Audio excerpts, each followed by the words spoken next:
At the climax of Char's counterattack, while Amuro and Char are bickering back and forth about the ladies or children they fought over and lost during their rivalry, an unexpected moment happens. Amuro starts doing this. While that is happening, we witness a beautiful shimmering event later known as the Axis Shock. If we rewind a few minutes, we actually see Amuro and Char are engaged in a final battle scene. In a cruel twist of fate, the Earth Federation unintentionally aids Char's ultimate plan. An explosion splits the asteroid axis in two pieces. One massive fragment is in a deadly descent toward Earth, exactly as Char had envisioned from the start. Amuro intercepts Char as he attempts to escape the wreckage, but instead of finishing their rivalry with one final blow, he snags the pod and smashes it into the asteroid. Amuro then turns all of his focus and power toward the impossible task of stopping the falling Axis fragment, while Char continues to lecture him about how pointless his whole sacrifice will be. This kind of sorrow will only spread until it manages to finally destroy the Earth. Ultimately, human beings will be forced to judge themselves, and they will have to atone for their sins against nature and the Earth. Amuro, why won't you realize this? As Amuro's new Gundam pushes back against the asteroid base, the Federation pilots, mere foot soldiers in the midst of battle, rush to help. One by one, they choose to sacrifice themselves, uniting their mobile suits with Amuro's in a collective effort to slow the asteroid's fall. Amuro begs them to retreat, to save their own lives, but they stay. As the heat intensifies and mobile suits begin to burn out and lose power, something unprecedented occurs. Zeon pilots join the effort. Enemies moments ago, now fighting side by side. Federation and Zeon units push together, united by a single purpose: to save Earth and humanity. One by one, the machines fall silent, yet the will behind them does not. The psychoframe technology, resonating with combined consciousness and determination of countless human minds, overloads. Energy surges beyond control. A brilliant golden light erupts. Both Char and Amuro are too caught up in their argument to recognize what is happening. The glow intensifies. They argue one last time over the loved ones lost throughout their long and bitter rivalry. Then, the impossible happens. The Axis changes course. Both Amuro and Char are gone. The golden radiance spreads across the planet, visible from every corner of the Earth, and this phenomenon, later known as the Axis Shock, marks a turning point in universal history. What appeared to be a mysterious glow was, in truth, the physical manifestation of human will itself, amplified through psychoframe technology on an unprecedented scale. It was not the weapons that saved Earth that day. It was humanity. The psychoframe embedded within Amuro's new Gundam was designed to amplify new type sensitivity, translating thought and intent directly into physical response. During the final moments of the battle, the system resonated not only with Amuro, but with the collective consciousness of the countless people, the pilots and observers alike, who shared a single, urgent desire to stop Axis from striking Earth. That shared intent synchronized across individuals, forming a united resonance rather than isolated wills. This convergence of consciousness produced a phenomenon that defied conventional physics. The psychoframe amplification transformed synchronized human intent into a tangible force. Visible as shimmering golden particles enveloping both Axis and the Earth itself, the resulting energy field generated enough momentum to counter and reverse Axis's descent, an outcome that should have been impossible through technological means alone. The golden color of the Axis Shock is symbolically precise. Gold signifies awakening, unity, and the emergence of collective hope. In narrative terms, it functions as a direct rebuttal to Char's nihilistic conviction that humanity was incapable of change and required destruction to evolve. For a brief moment, the people of Earth transcended fear, division, and war, demonstrating the very potential Char had denied. Yet the event is deliberately framed as fleeting. The Axis Shock does not signal the permanent evolution of humanity, but rather a singular alignment of circumstance, technology, and shared will. Its brilliance lies not in its repeatability, but in its implication that humanity is capable of transcendence, even if only briefly, when unity replaces conflict. In the years following the Axis Shock, its meaning shifted from miracle to a cautionary tale. What had once appeared as a spontaneous harmony between human will and psychoframe technology, that golden light that briefly encircled Earth, was never fully understood, but it was feared. Later generations would not remember it as a salvation, but as proof of a power that should not be touched. In the Gundam UC canon, the event is seen as a spiritual, almost mythical moment in time. Future timelines look back on the event as a dangerous, rare moment that was never truly understood. Later in the Gundam Unicorn series, in UC 0096, the event was seen as a dangerous reality-warping technology.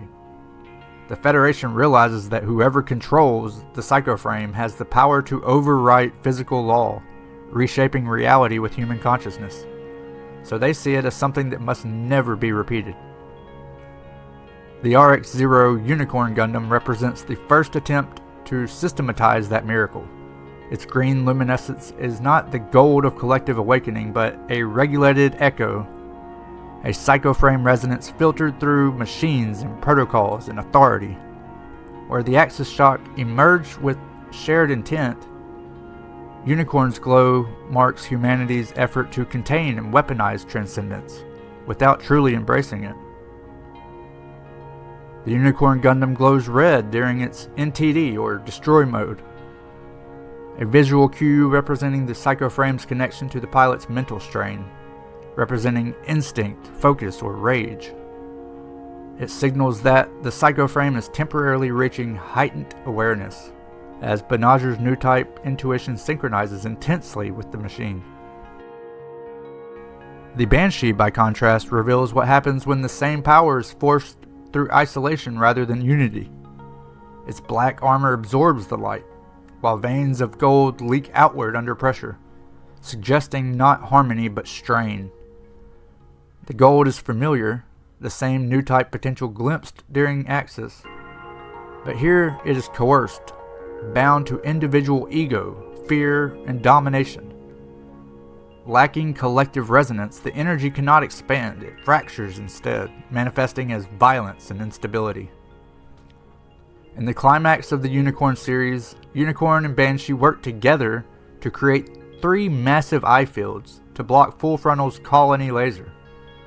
By combining their psychoframe capabilities in destroy mode, they generate a massive green glowing psycho field. The strain on the Unicorn causes it to evolve beyond its limits.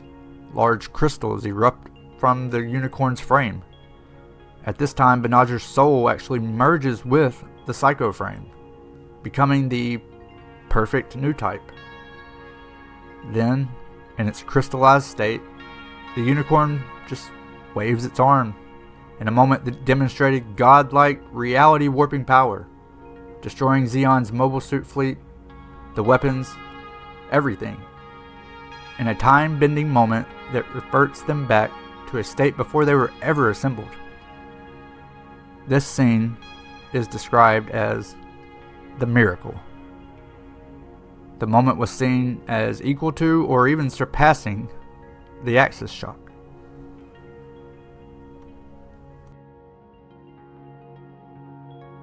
The primary goal of both events were to save humanity. During the Axis Shock, the psychoframe, along with the wills of all the pilots, caused an event seen as miraculous and light.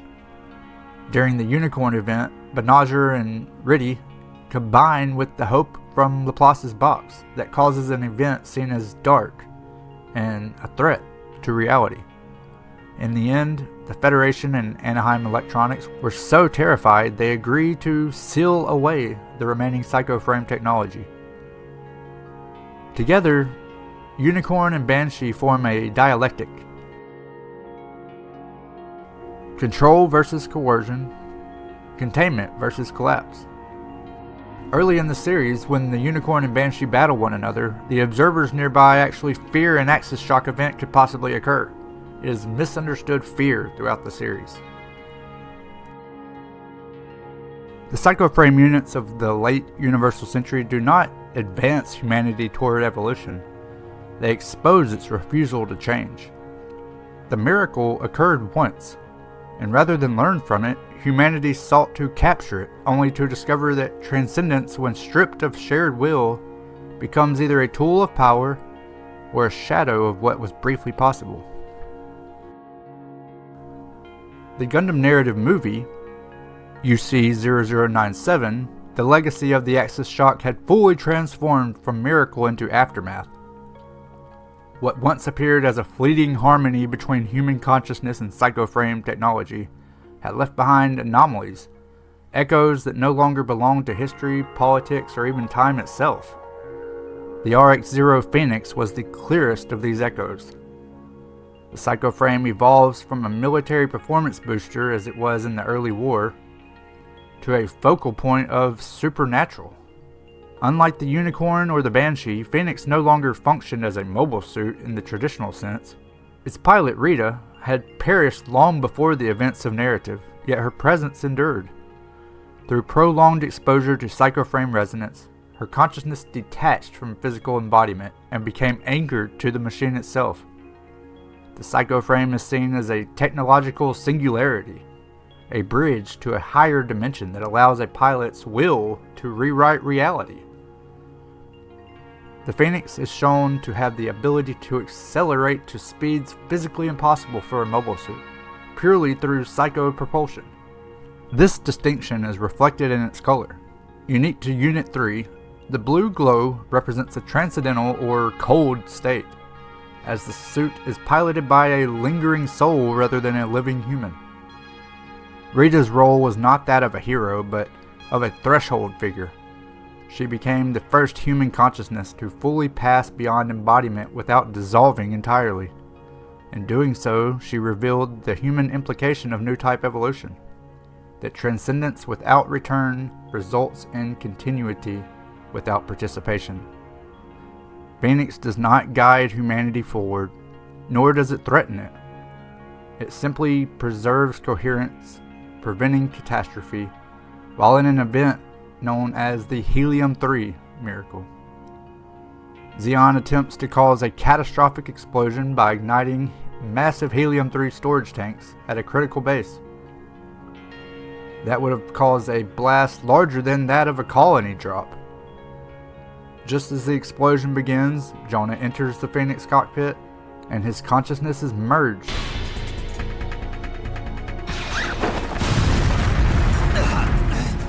Frida, I'm here!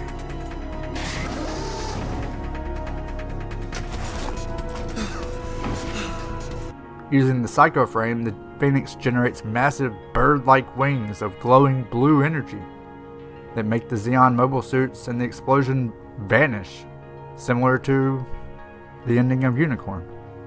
Following the event, the Phenex is shown leaving the Earth sphere at near light speed. This third miracle confirms to the Earth Federation that Psycho Frame technology is far too dangerous for humanity to control, leading to it being sealed away until the future events in F91, which is considered to be about 27 years later. In esoteric terms, Phenex corresponds not to transformation but to departure. Awareness without vessel, knowledge without narrative. Its blue-gold light is not hopeful or destructive, but terminal in its clarity. It represents a state beyond alchemic completion, beyond even integration, a post-human condition that no longer belongs to history. The external colors are designed to complete a set of mythological symbols seen in the tapestry shown in the original series. The unicorn is white, representing pure white, the unicorn from the tapestry. A symbol of hope, the beast of possibility. The Banshee represents the lion, symbolizing domination and the darker side of human potential. Gold represents the Phenex, symbolizing immortality and evolution. Its gold armor is a beam-resistant coating. The gold and blue scheme specifically highlights that it is no longer a machine of war, but a supernatural entity that has evolved beyond human control. By the era of F-91 and Victory Gundam, new types are diminished. The lessons of Axis Shock and Phenex are not integrated into society but buried. Narrative leaves open quieter possibilities. The Phenex continued existence implies that consciousness can persist beyond time without domination or collapse. Its refusal to intervene suggests a future not of ascension, but of potential. One that depends not on technology, but on whether humanity can mature enough to align will without coercion. In this sense, Phenex is neither an ending nor a promise, but a reminder. Evolution is not guaranteed, and miracles do not repeat themselves for those who attempt to own them. The blue-gold light fades into the background of history, not because it failed, but because humanity was not ready to follow.